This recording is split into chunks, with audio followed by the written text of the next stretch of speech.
UP तो आसानी से जीत लिया। अब पीएम मोदी और अमित शाह के सामने है गुजरात जीतने की चुनौती।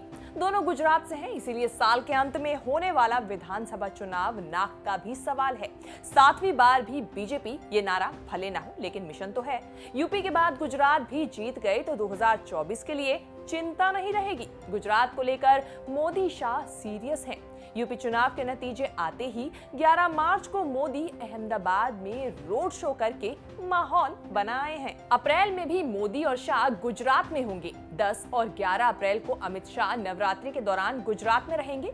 ठीक 10 दिन बाद पीएम मोदी 19 और 20 अप्रैल को गुजरात में होंगे, यानी 40 दिन में दूसरी बार गुजरात का दौरा। मोदी के कार्यक्रम गांधीनगर, बनासकांठा, जामनगर के साथ दाहोद में कुछ सोच समझ कर रखे गए हैं। क्या है राजनीतिक सोच, बताएंगे आगे, लेकिन पहले ये जानना जरूरी है कि मोदी शाह बार बार गुजरात जाने के लिए क्यों है मजबूर। गुजरात को लेकर मोदी शाह के अलर्ट होने का कारण 2017 का चुनाव है। बीजेपी को सबसे छोटी जीत उसी चुनाव में मिली थी। मोदी शाह के होते हुए बीजेपी 100 सीटों का आंकड़ा पार नहीं कर पाई। 22 साल पहले 121 सीटों से शुरू हुआ जीत का सफर 99 पर आ गया। कांग्रेस बुरी हालत में भी 77 सीटें निकाल ले गई। बीजेपी का नर्वस होना बनता है। नर्वस 99 के चक्कर में ही चुनाव से 1.25 साल पहले सीएम विजय रूपानी के साथ साथ सारे मंत्री बदल दिए गए थे। नई चिंता है अरविंद केजरीवाल। दिल्ली, पंजाब जीतते हुए अरविंद केजरीवाल अब गुजरात पहुंच चुके हैं।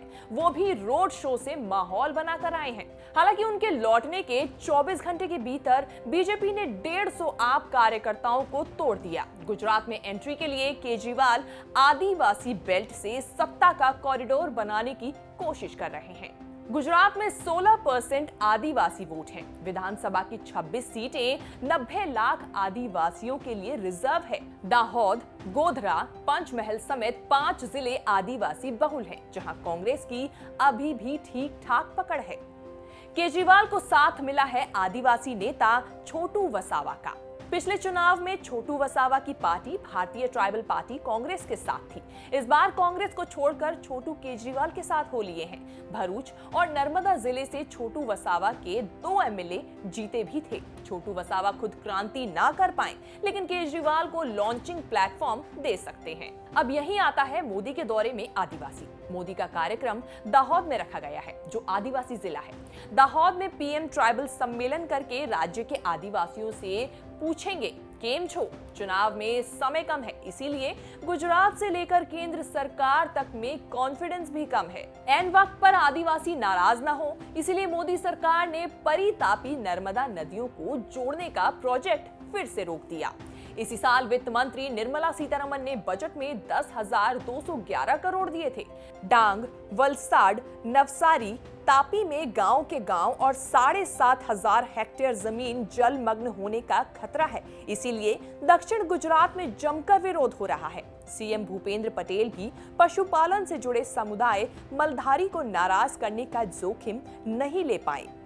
उन्होंने शहरी इलाकों में पशुपालन के लिए लाइसेंस जरूरी करने वाला बिल भी वापस ले लिया। 2017 में बीजेपी की सीटें कम होने के पीछे 2 फैक्टर थे, पाटीदार और आदिवासियों की नाराजगी। आदिवासियों के वोट काटने केजरीवाल पहुंच रहे हैं और पाटीदार के वोट बटोरने के लिए कांग्रेस ने नरेश पटेल को लगभग अपने पाले में कर लिया है।